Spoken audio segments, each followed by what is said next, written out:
भाग में हम लोग पढ़ते हैं प्रकृतिवाद की परिभाषाएं, डेफिनेशन ऑफ नेचुरलिज्म। इससे पहले वाले भाग में हम लोगों ने पढ़ा था प्रकृतिवाद और शिक्षा, उसके बीच जो अंतर संबंध है उसके बारे में हम लोगों ने जाना। उसके बाद हम लोग पढ़े थे प्रकृतिवादी दर्शन के अर्थ, उसके बारे में जाना था। तो उसमें प्रोफेसर हॉर्ले साहब ने और रूसो ने जो सिद्धांत दिया था उसके बारे में हम लोगों ने जाना कि प्रकृतिवाद क्या है। यहाँ और भी कुछ मनोवैज्ञानिक ने प्रकृतिवाद की परिभाषाएं दिए हैं जिसके बारे में हम लोग जानते हैं। तो प्रकृतिवाद की परिभाषा को हम निम्न प्रकार समझ सकते हैं। पहला है जेम्स बार्ड, ये एक मनोवैज्ञानिक हैं जेम्स बार्ड। इनके अनुसार कहा गया है कि प्रकृतिवाद वह सिद्धांत है जो प्रकृति को ईश्वर से पृथक करता है। प्रकृतिवाद वह सिद्धांत है जो प्रकृति को ईश्वर से पृथक करता है, आत्मा को पदार्थ के अधीन करता है और अपरिवर्तनीय नियमों को सर्वोच्चता प्रदान करता है। तो इन्होंने सिंपल यही कहा है कि प्रकृतिवाद जो है वो हमें ईश्वर से पृथक करता है, ईश्वर से दूर करता है और हमारी आत्मा को पदार्थ के अधीन करता है, यानी भौतिक वस्तुओं के अधीन करता है। तो वो प्रकृतिवाद है और यह अपरिवर्तनीय नियमों को सर्वोच्चता प्रदान करता है। ये जेम्स बार्ड साहब के अनुसार कहा गया है कि प्रकृतिवाद वह सिद्धांत है जो प्रकृति को ईश्वर से पृथक करता है, आत्मा को पदार्थ के अधीन करता है और अपरिवर्तनीय नियमों को सर्वोच्चता प्रदान करता है। दूसरे मनोवैज्ञानिक हैं थॉमस और लैंग। इन्होंने कहा है कि प्रकृतिवाद आदर्शवाद के विपरीत मन को पदार्थ के अधीन मानता है और यह विश्वास करता है कि अंतिम वास्तविकता भौतिक है, आध्यात्मिक नहीं। तो थॉमस और लैंग जो मनोवैज्ञानिक हैं, इन्होंने कहा है कि प्रकृतिवाद आदर्शवाद के विपरीत मन को पदार्थ के अधीन मानता है। जो जेम्स बार्ड साहब ने कहा है कि आत्मा को पदार्थ के अधीन करता है, तो इन्होंने भी यही कहा है। इन्होंने मन के बारे में कहा है कि मन को पदार्थ के अधीन मानता है और ये विश्वास करता है कि अंतिम वास्तविकता भौतिक है, यानी ये मानते हैं कि प्रकृतिवाद की अंतिम वास्तविकता भौतिक है, आध्यात्मिक नहीं। तो थॉमस और लैंग साहब जो है इन्होंने सिंपली यही कहा है कि प्रकृतिवाद आदर्शवाद के विपरीत मन को पदार्थ के अधीन मानता है और यह विश्वास करता है कि अंतिम वास्तविकता भौतिक है, आध्यात्मिक नहीं। जो हमारे तीसरे मनोवैज्ञानिक हैं जिन्होंने प्रकृतिवाद की परिभाषाएं कुछ इस प्रकार दी है, वो हैं जॉयस।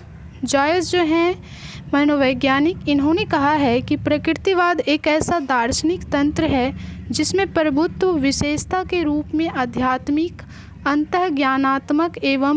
अंतज्ञानात्मक एवं पदार्थ जगत से परे की अनुभूतियों को बहिष्कृत किया जाता है। इन्होंने कहा है प्रकृतिवाद एक ऐसा दार्शनिक तंत्र है जिसमें प्रभुत्व विशेषता के रूप में आध्यात्मिक, अंतज्ञानात्मक एवं पदार्थ जगत से परे की अनुभूतियों को बहिष्कृत किया जाता है, यानी जो इसकी अनुभूतियां हमें होती है इसको बहिष्कृत किया जाता है, यानी जो आध्यात्मिक, अंतज्ञानात्मक एवं पदार्थ जगत से परे की जो हमें अनुभूति होती है उसको बहिष्कृत करता है। तो सिंपल है, अगर हम आध्यात्मिक और अंतज्ञानात्मक चीज़ों से परे हो जाते हैं, पदार्थ जगत से परे की जो अनुभूतियां हमें होती है अगर उनसे हमें बहिष्कृत कर दिया जाता है तो हमारे अंदर क्या बच जाता है? बच जाता है बस पदार्थ जगत से जुड़ी चीज़ें। तो इन्होंने भी सिंपल वही कहा है कि पदार्थ के अधीन हम लोग रह जाते हैं और प्रकृतिवाद एक ऐसा दार्शनिक तंत्र है जिसमें प्रभुत्व विशेषता के रूप में आध्यात्मिक, अंतर्ज्ञान एवं पदार्थ जगत से परे की अनुभूतियों को बहिष्कृत किया जाता है। तो ये जॉयस साहब के द्वारा कहा गया था। चौथे नंबर पर आते हैं पैरी। पैरी ये भी एक मनोवैज्ञानिक हैं। इन्होंने कहा है, इनके अनुसार प्रकृतिवाद विज्ञान नहीं है। इनके अनुसार प्रकृतिवाद विज्ञान नहीं है वरन विज्ञान के बारे में दावा है। अधिक स्पष्ट रूप से यह इस बात का दावा है कि वैज्ञानिक ज्ञान अंतिम है जिसमें ज्ञान विज्ञान से बाहर या दार्शनिक ज्ञान का कोई स्थान नहीं है। पेरी साहब जो हैं इन्होंने कहा है प्रकृतिवाद विज्ञान नहीं है, यानी ये जो प्रकृतिवाद है वो विज्ञान नहीं है, साइंस नहीं है, विशेष ज्ञान नहीं है, वरन विज्ञान के बारे में दावा है। ये एक विज्ञान के बारे में बस दावा करते हैं। अधिक स्पष्ट रूप से यह इस बात का दावा है कि दार्शनिक ज्ञान अंतिम है, वैज्ञानिक ज्ञान अंतिम है। ये स्पष्ट रूप से दावा करते हैं कि वैज्ञानिक ज्ञान जो है अंतिम है, जिसमें विज्ञान से बाहर या दार्शनिक ज्ञान का कोई स्थान नहीं है। सिंपल है, वैज्ञानिक ज्ञान जो है उसमें विज्ञान से बाहर और दार्शनिक ज्ञान का कोई स्थान नहीं है, ये इन्होंने कहा है। तो इनका मानना है कि प्रकृतिवाद विज्ञान नहीं है। ये बस इनका यही था कि प्रकृतिवाद जो है उसको विज्ञान के अंतर्गत नहीं रखा जा सकता। तो ये तो पेरी साहब के अनुसार कहा गया। जायस साहब ने कहा वही पदार्थ जगत से हम लोग जुड़े रहते हैं अनुभूतियों, जबकि पदार्थ जगत से परे की अनुभूतियों को ये बहिष्कृत करता है प्रकृतिवाद। और थॉमस और लैंग साहब के अनुसार कहा गया था कि प्रकृतिवाद जो है मन को पदार्थ के अधीन मानता है। जेम्स बार्ड साहब ने कहा था आत्मा को पदार्थ के अधीन मानता है और अपरिवर्तनीय नियमों को सर्वोच्चता प्रदान करता है, कि यानी जो परिवर्तन नहीं हो उसके नियमों को सर्वोच्चता प्रदान करता है। तो ये प्रकृतिवाद की कुछ परिभाषाएं दी गई थी प्रमुख वैज्ञानिकों के द्वारा। अब आगे हैं ब्राइस। ये एक ब्राइस मनोवैज्ञानिक हैं, इन्होंने भी कुछ कहा है प्रकृतिवाद के बारे में। ब्राइस साहब के अनुसार प्रकृतिवाद एक प्रणाली है। इससे पहले पेरी साहब ने कहा था प्रकृतिवाद एक विज्ञान नहीं है। इन्होंने कहा है प्रकृतिवाद एक प्रणाली है और जो कुछ आध्यात्मिक है उसका बहिष्कार ही इसकी प्रमुख विशेषता है। यानी आध्यात्मिक बातें, आध्यात्मिक चीज़ें जितनी भी है उसका बहिष्कार करता है कौन? प्रकृतिवाद। ये ब्राइस साहब के अनुसार कहा गया है। दूसरे हैं रस्क साहब। इन्होंने कहा है कि रस्क जो मनोवैज्ञानिक है, इन्होंने कहा है रस्क के अनुसार प्रकृतिवाद एक दार्शनिक स्थिति है।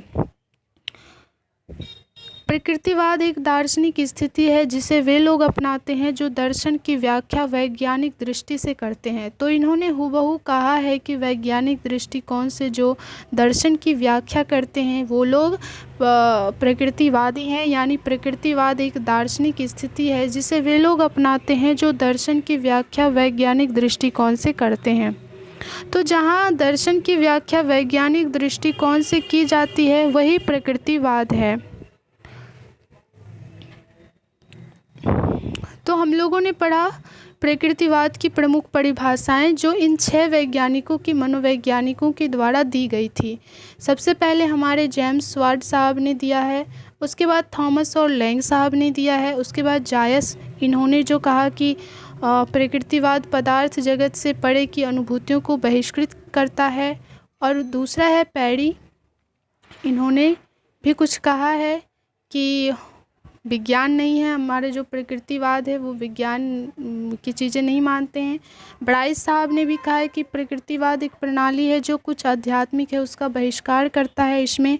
और रस्क साहब ने भी कहा है कि प्रकृतिवाद में है जो दर्शन की व्याख्या वैज्ञानिक दृष्टिकोण से करते हैं वही प्रकृतिवाद है।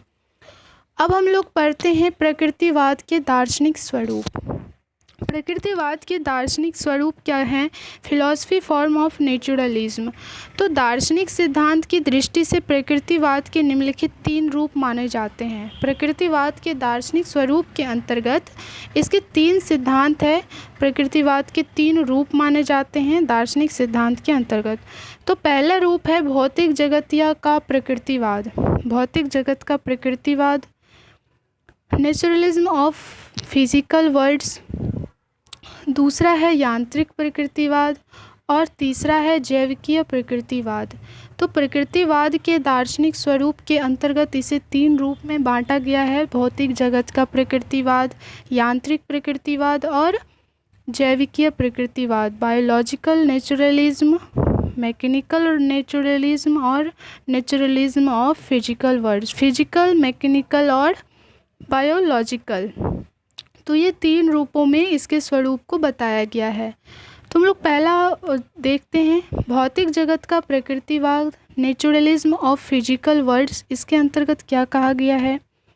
यह सिद्धांत मानव क्रियाओं, व्यक्तिगत अनुभवों, संवेगों, अनुभूतियों आदि की भौतिक विज्ञान से व्याख्या करना चाहता है।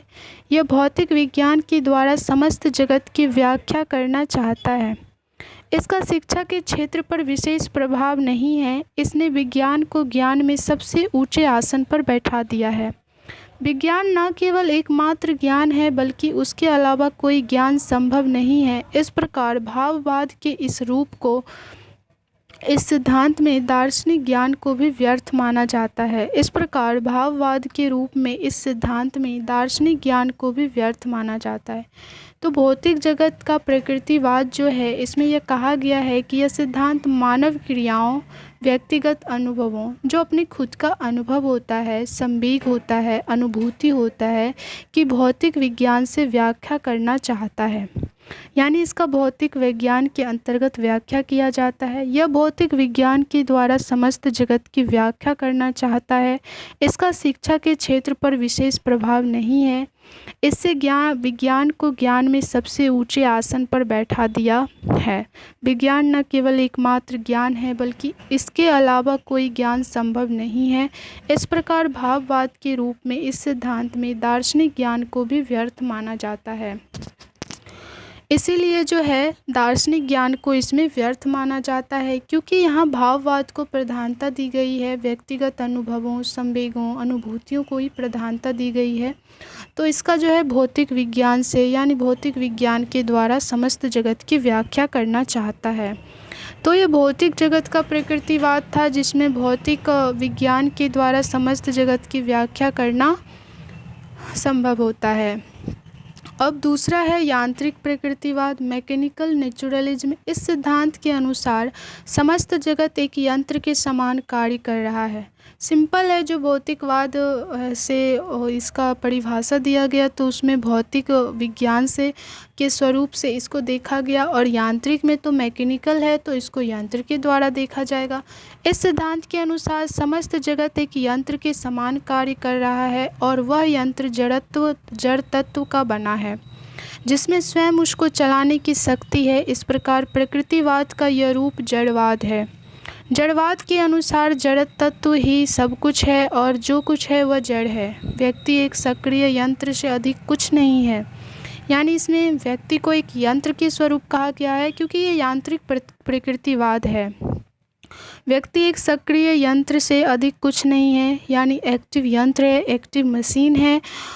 उसमें परिवेश के प्रभाव के कारण कुछ सहज क्रियाएं होती है। यंत्रवाद के प्रभाव से मनोविज्ञान में व्यवहारवादी संप्रदाय का जन्म हुआ, जिसके अनुसार समस्त मानव व्यवहार की व्याख्या उत्तेजना और अनुक्रिया के शब्दों में की जा सकती है।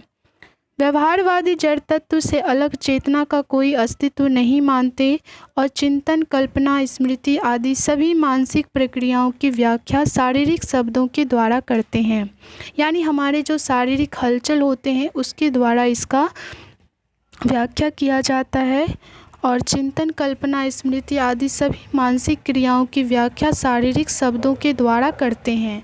हमारी जो चिंतन है, कल्पना है, स्मृति है, इसका भी हम लोग शारीरिक शब्दों के द्वारा ही व्याख्या करते हैं। तो ये यांत्रिक प्रकृतिवाद के सिद्धांत के अंतर्गत कहा गया है।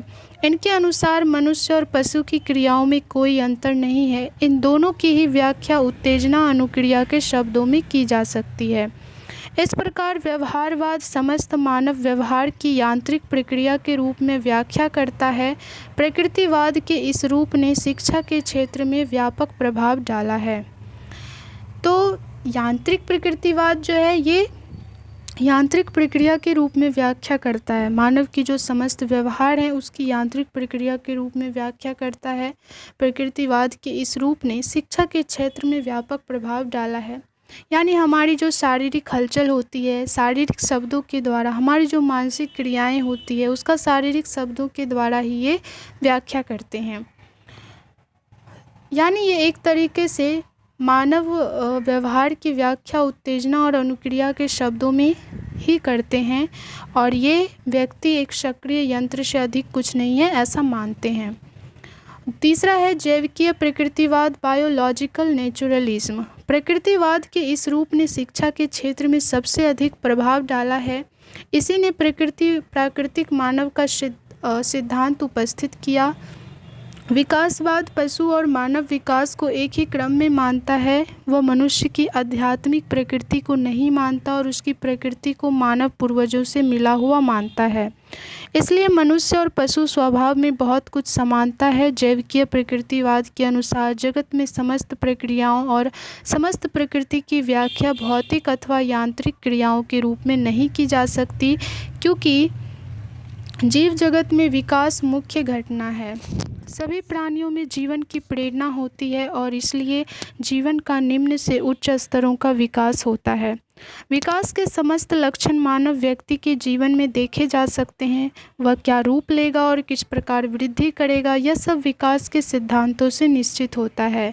जबकि पशु जगत में विकास की प्रक्रिया केवल भौतिक स्तर तक ही सीमित है। मानव प्राणियों में वह सबसे अधिक मानसिक, नैतिक और आध्यात्मिक स्तरों पर ही बढ़ती है। केवल मानव व्यक्ति ही नहीं बल्कि मानव समूहों में भी विकास की प्रेरणा होती है और इसलिए वे विकसित होते हैं और उनमें विकास के वे ही नियम काम करते हैं जो व्यक्ति के विषय में लागू होते हैं।